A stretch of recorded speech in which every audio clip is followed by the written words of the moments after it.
Charleston White needs to just let Nipsey rest in peace, gang. I don't know what's this obsession that he got with Nipsey Hussle. Like, Nipsey Hussle never cared about you, bro. He wasn't checking for you. He doesn't think about you. He didn't. R.I.P. You feel me? He didn't think about you. So why, when he's gone, you just make it a standpoint to be like, oh yeah, I gotta go at Nipsey every time his name mentioned. I gotta hate on him. I gotta do this. And you know the West Coast ain't gonna like that. Like, they ain't like this. Jacksonville rap haven't been the same since Fulio died. It'll never be the same. When Fulio died, none of that was real. It'll never be the same. Because he was the entity. But he was a dark entity. He was a God entity. That's how you know God can't come grab nothing. When God grab, it don't die. It lives on like Nipsey's legacy, like Tupac's legacy.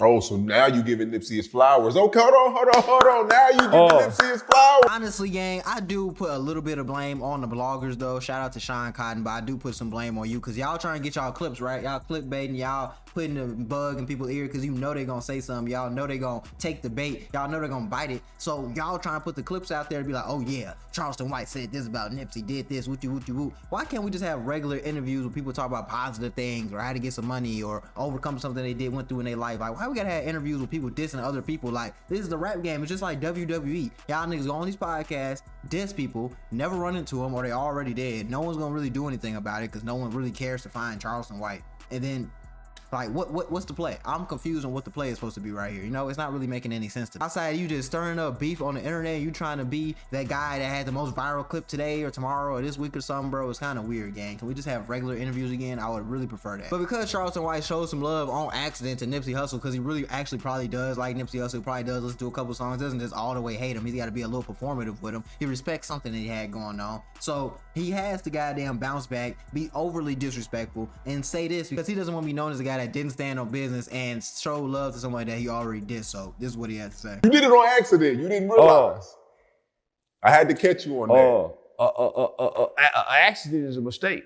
Nipsey, come on, his influence, come on, bro. Don't play his influence. It kind of feels like that he has to dip Nipsey Hussle, though. Like, he didn't really want to dip Nipsey Hussle, but it got to a point when Sean Cotton is saying, oh, I thought you liked Nipsey. I thought everything was cool. I thought y'all didn't like each other, you know? So when you get that bug in your ear and it kind of like was going to make him renege on some of the things he's already been saying about certain people and certain events, he had to go 100 bars. So he felt like he had to stand on it and make a point to disrespect Nipsey Hussle, to disrespect the West Coast, to disrespect everyone associated with him, so he can keep the money rolling in, he can keep the clicks rolling in, so he can look like that guy, I guess you can say, on the internet. I really feel like he doesn't hate Nipsey Hussle, though. I feel like Charleston White kind of just knows what's gonna get clicks, he knows what's gonna get views, and he plays into that because people are gonna feed into it. People like me are gonna make content from it to get paid from it, and then that's gonna eventually boost his name up, and then more people are gonna keep clicking into him so they can make money, and he can make money and we can make money. So it kind of just goes like that. So y'all gotta stop biting the bait, because as long as y'all watching videos like this, we're gonna keep making them and he's gonna keep tweaking. But he's not done yet, because he spits on the floor and disrespects Nip some more, because he said obviously what I said at the beginning wasn't gangster enough. When Nipsey died,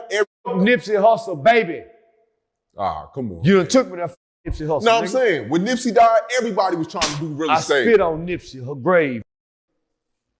I just spit on your floor. I spit on that nigga grave. And I piss on his tombstone.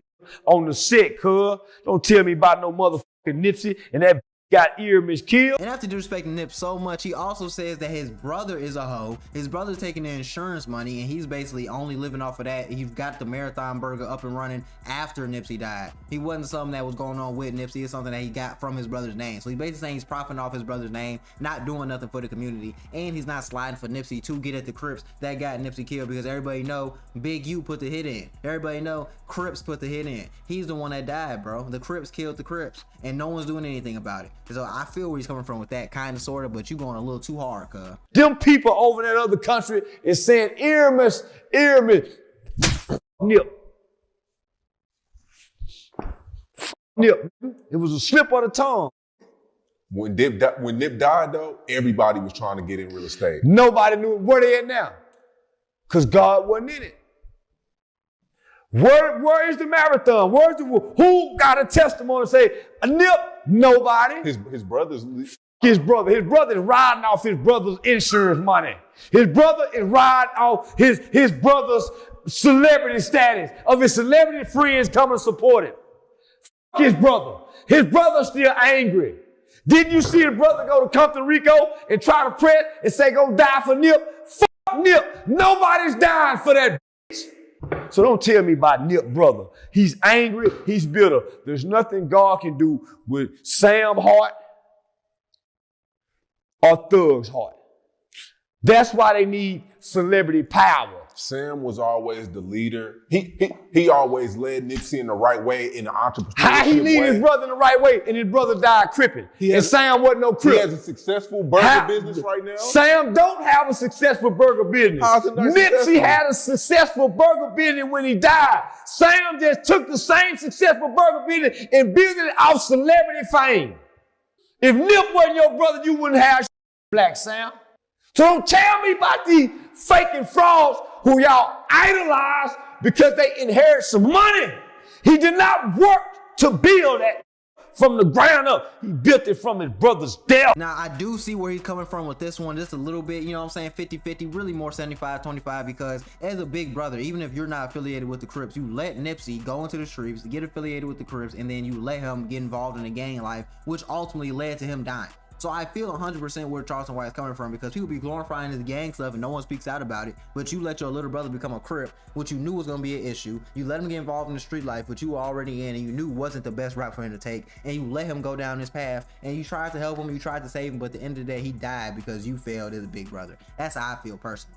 I feel like his brother failed, and then Nipsey died as a result, and now his brother's trying to make up for it now with the Marathon Burger, with the clothing line, with the documentaries, with the music, and he's trying to keep his name going. But I feel like you failed, bro, and that's where all this is coming from, on top of trying to keep his name alive. But you know, I would never let my little brother join the gang. You're crazy. But Charleston White did cap a little bit, because he said no one cared about Nipsey Hussle's music in LA before he died, and I gotta call cap on that one, but let me know what you think. Let's see what he said. I disagree when you said nobody was listening to Nipsey. He was selling out. I booked him twice, bro. In Dallas, sold out. I never heard him come one time. Sold out.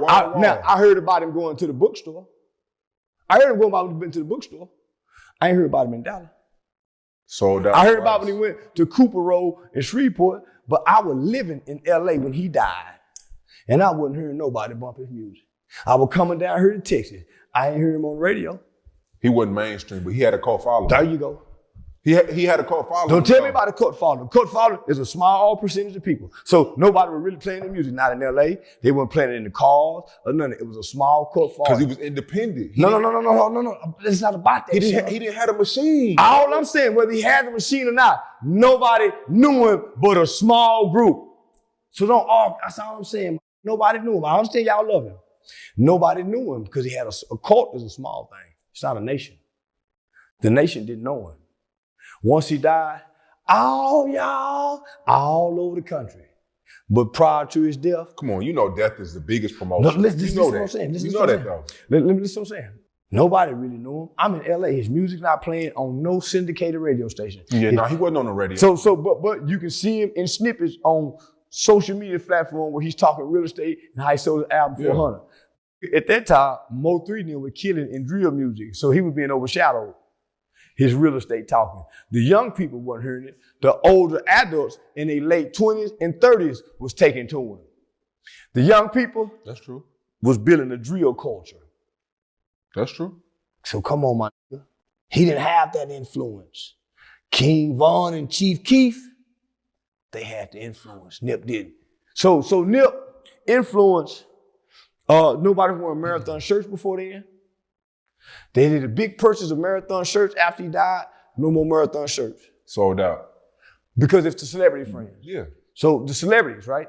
So where's the Marathon today? Other than his brother's burger shop by the celebrity friends. I mean, it's no more music's came out since there you go. At the end of the day though, hating is a disease and nobody has a reason to hate someone else this much. Like you're hating to the point there's no coming back from this. You're saying so much disrespectful things. You can't even come to certain places in LA saying shit like that. You're really blackballing yourself from certain people, certain events, certain platforms speaking like this. But I don't think he cares because YouTube, Instagram, TikTok made it so easy to get a platform. Everybody's just doing their own thing now. Everybody just wants to get on doing their own thing. And I feel like, you know, that's cool or whatever, but at the end of the day, it's all about what you stand on as a man. And you standing on some bullshit as a man, I mean, you a bullshit man. So I feel like Charleston White needs to look in the mirror, get his life together, and figure out what he really wants to do. Because I know this ain't what he want to do for the rest of his life. Getting on these interviews, dissing niggas, and then having to deal with beef in real life as a result. That ain't no damn family man shit. Be a family man. You grown as hell.